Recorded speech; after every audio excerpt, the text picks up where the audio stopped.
Hi everyone, so we're going to finish up our lecture on the critical care experience, specifically the ethical principles.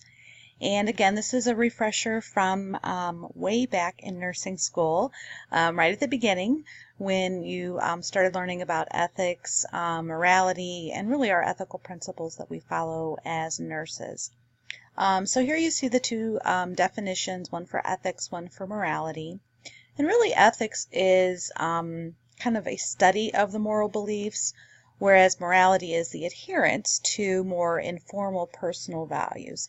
So really think of ethics as the why of the action, rather than whether it is right or wrong, good or bad. And it's really one of the guiding principles for us as nurses, thinking about why we do things, but we do also think about the right or wrong, they're good or bad, and our own personal values, which is that, morality part of it, the should not, should, ought, or ought not would be part of that. So how does that apply to our patients in critical care? Well, really it applies because sometimes we can find ourselves in a situation where there is a dilemma as to whether we should take a certain course of action. And some examples of this really do come up often in the critical care setting because sometimes we have two options. None of them are really great options, but we have to make a decision, all right? And so there's actually a framework that we go by to decide, how are we going to best serve this patient? How are we going to resolve this conflict or this decision-making, process that we need to go through? How are we going to do that and come to the best decision possible? So sometimes what happens is we talked about withdrawal of care or withholding care.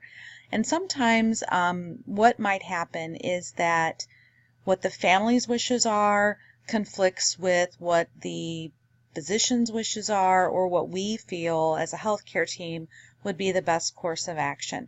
And I don't doubt that you guys have probably seen at this point in your nursing education a situation where someone may have, let's say they have put on all of their documentation that they want to be a full code.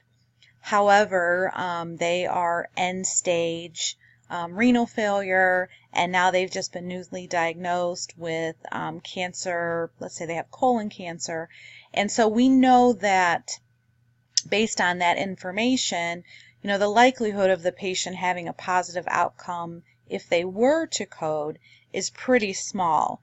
However, we need to decide and kind of go through this process of determining what's the best course of action. And we always go by the patient's wishes first and foremost, but we also have to think about how we're going to handle these type of situations should they arise. Okay.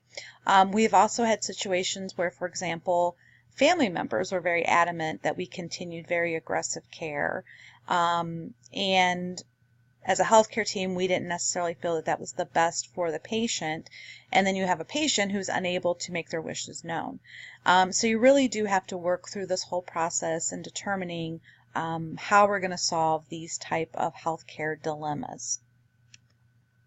So how do we do that, and what are the principles that we take when we are taking care of these patients, and what are those kind of guidelines that we're going to follow? So of course, one of the big things that we have to make sure that we are undertaking as healthcare professionals is the ethical principle of veracity, and that we're putting that into play, all right? And veracity really is just truth-telling, telling the truth or not.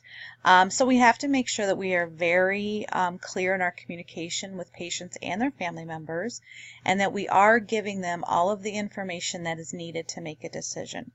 So some of the examples of that, of course, informed consent is a very important process or part of the process in maintaining our veracity. So we do need to make sure that patients have received informed consent and that they have signed that documentation. And you really do need to make sure that they understand all those risks and benefits that are involved. And it is, of course, the provider, healthcare provider, physician, nurse practitioner, whoever might be providing the care. It's their responsibility to make sure that the patient is aware and has indeed given informed consent. But as nurses, we do need to, be responsible for that as well, in making sure that the patient does understand what's being told to them, and that, we verify that that signature has been obtained. So next time you go to clinical, and that will be coming up soon, when you see a physician go into a room to talk to a patient, go in there and listen to what they're saying, as long as they're okay with it and it's not something that they don't want anyone else in the room for. But listen to what he's telling to them. And then after he leaves, ask the patient or their family members or both, okay, tell me what he just said to you. You will be extremely surprised at what patients do and don't hear. I used to make it a habit, if the physician went into the room, I would stand at the doorway and I would just kind of listen to what he was saying to them. And I would go back in later and say, okay, tell me what the doc said. And a lot of times patients just aren't hearing what we are saying, whether it's because they are overwhelmed or they're too ill to understand. There's a lot of different factors there. So it's important that we make sure that they are understanding that information that's been given to them. So how do you assess? How do you determine? Well, you do just what I said. You ask, right? But you want them to, instead of saying, oh, did you understand what he said? And then the patient or the family says, oh, yep, we got it. It's okay to say, okay, well, tell me what he said, just so I make sure that, the message was clear. Have them verbalize to you that they understood what was being said to them. And of course, as we move into other areas of healthcare, ways that you can tell if a patient understood is have them demonstrate, So you've talked to them and you've gone through the whole process of, say, giving themselves an injection, and you're giving them some hands-on, practice with that. But you really need to make sure that they are able to return that demonstration to you, show you exactly what you meant. All right? Don't ever assume that they have understood what we are saying. All right. Of course, we talked a little bit in class about your role as a patient advocate. It's extremely important that you're there to not only provide for your patient's needs, but anticipate their needs. So anticipating needs is something that comes with experience. And now that you're getting towards the end of your nursing education, start thinking about what if. Those kind of what if things that might happen. And it's a way for you to anticipate the needs that the patient might have, but also to anticipate potential complications that might occur as well. All right. Definitely going to be providing some guidance. We're not going to tell patients and their family members what to do, but we can definitely provide them with some guidance as they're trying to make those decisions. A nice thing to have patients and their family members do is to have them write down questions. Sometimes they have a lot of questions for us as nurses, and we can answer a lot of those, but sometimes we can't answer all. And sometimes the things that they're asking us, they need to ask us and the physician or their provider. So have them write it down. Give them a little piece of paper, or pen, have them use a notebook, and just have them keep a list of the questions that they want to ask the provider when the provider comes in to see their family member. All right. And definitely don't ignore sticky situations, all right? Definitely it's been my experience, they don't go away, all right? So it's better to deal with them, use your resources, collaborate with others, and if you need to, you can even utilize the ethics committee at your facility to help to solve any situations that might arise. All right, so the next one is fidelity. I always remember fidelity. Infidelity means that you are not faithful. Fidelity means that you are faithful. So fidelity is faithfulness and your promise keeping to your patients. These can be very simple things like providing privacy, making sure that you ensure confidentiality. Keep a close eye on those computers. Don't leave your computer screens open where somebody could walk by and see your patient's information. And it really does extend to the family as well. Make sure that you keep your promises, you keep them informed. A little goes a long way. So like I said in class, sit down, talk to them, give them your full undivided attention, even for 5 or 10 minutes. Sometimes that's all the time that we have, but you really can do a lot in that time, keeping them informed and letting them know what the plan of care is. And really follow through with your promises. If you say you're going to go check on something, go check on it. All right, it gives you a lot of credibility with the family when you keep your promises. All right, and ultimately our goal is that your patient's safe and that you are going to take care of them very competently, and you're going to really meet their needs and get them to the optimal health status that's possible for them. The next one's beneficence, and this is our duty to do good. Going along with that, little things like, not little, I mean they're big in the big picture, but you know, we do them so much we get used to it. Washing your hands, giving your meds on time, symptom management if they're having pain, treating their pain, but we're always acting in a way that benefits our patients. This can get a little tricky when we start talking about things like nourishment issues at the end of life. You know, part of our duty as a nurse is to make sure that our patients are fed, right, and that they have adequate intake. But if we are dealing with some of these end-of-life issues where the family and the patient has decided to not have any, you know, life-sustaining nourishment, it can get a little tricky here with our duty to do good, right? So you have to remember that you will sometimes have these issues that aren't going to fall perfectly in these different categories of our ethical principles. Also autonomy. This is the right to make your own decisions without coercion or interference from others. And we really do need to make sure that we understand that our patients have autonomy, their family members have autonomy, and nurses also have autonomy as well, all right? So how do you assess a patient's autonomy and what their wishes are, and if they are being able to make their decisions without being coerced? Definitely ask questions, ask clarification. If you're ever in a situation where you're worried that maybe the family members are influencing the patient's decisions, you can always ask the family members to step out, you know, for a few minutes, talk to the patient, and just make sure that the decisions that they're making, that they're doing without coercion from family, other healthcare providers, whatever the case might be.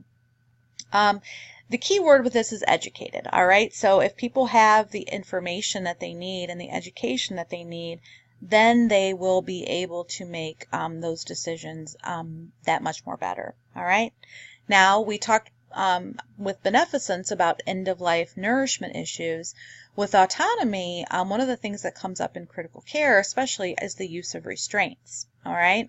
So we definitely are affecting a patient's autonomy when we apply restraints. However, sometimes we need to, right? We need to sometimes protect different tubes and lines that might be keeping that patient alive. So, but remember, you know, things like restraints are affecting a patient's autonomy. All right, so let's talk a little bit about informed consent. Who is allowed to give consent? So first of all, they have to be over age 18. So children cannot consent for themselves. Their parents need to consent. So that is a whole different realm of informed consent. But anyone over 18, 18 and over, can give informed consent. We do have to assess their ability to understand that they're not under the influence of any medications or other substances that might impair their ability to give informed consent and to be competent. Also, again, that consent without coercion, voluntariness. We have to make sure that they are very educated and that they're giving that consent willingly. All right. Informed consent forms are going to have all of this information on them. Definitely they're going to have the diagnosis, the treatment, outcomes, benefits, and risks, what the patient could do if they decide not to go through with a specific treatment, and then the prognosis if the treatment is not provided. All right. So I'll review what is the role of the nurse. Again, our job is to make sure that informed consent has been carried out. It's really just to clarify the patient's understanding. If you're going to send a patient down for a procedure, you need to make sure that they have signed the informed consent. But really, it's the provider's responsibility to explain all of this and to obtain that signature. All right, so another ethical principle is justice, and this means that we are giving fair and equitable and appropriate treatment to everyone. And I want you guys to think about justice on a couple different levels. So we think about justice on a nursing unit, And justice on a nursing unit, a good example that I like to use is that, let's say that we have 10 patients and we have 5 nurses. It's fair and equitable to give every nurse 2 patients, right? It would not be fair and equitable to say to one nurse, you know what, you're going to get all 10, and the rest of us are just going to, have breakfast and read the paper and get some coffee, and if we feel like helping you out, we will. Okay?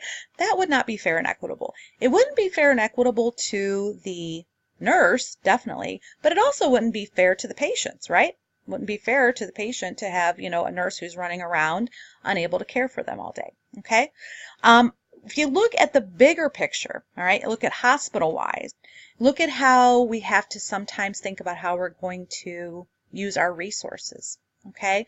So if I have a multi-car accident and all of these patients are brought into the ER and I only have one ICU bed, okay, how do I decide which patient gets it?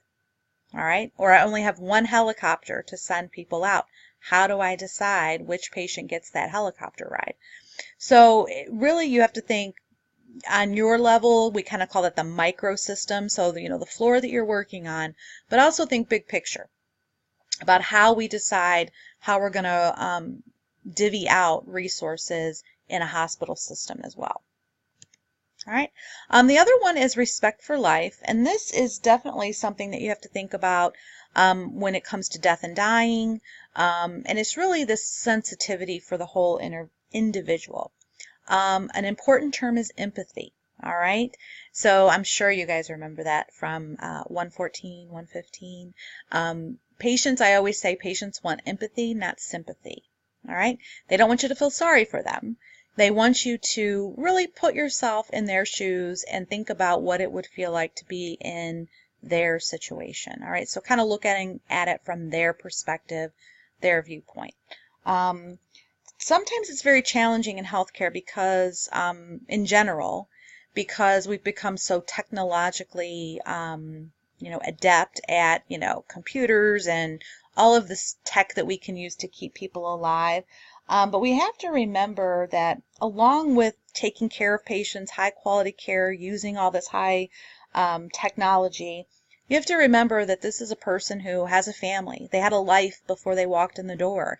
And a lot of times their life has changed drastically because of whatever brought them into the hospital. So it's really important that we are being respectful for life, respectful of the person, using that caring touch of nursing, and really respecting our patients, allowing them, to die with dignity if that is their wish, keeping those lines of communication open, and really the simple thing you can do is ask. All right, ask them what their wishes are. Think about your patient. Think about what you would want or what you would want for your parents or your loved one in that situation. All right, so that code of ethics that I kind of alluded to before, this is our framework, and there's 9 provisions. You can go to the ANA website, and they actually have the ethical guidelines for nurses that kind of spell everything out. They're all based on the principle of caring. And a lot of different issues that come up that, we can refer to this code of ethics for guidance, okay? When patients have a brain death, when we're talking about organ tissue donation, when we're talking about end of life, delivering bad news, managing end of life symptoms, all of those type of things kind of fall under our ethical responsibility.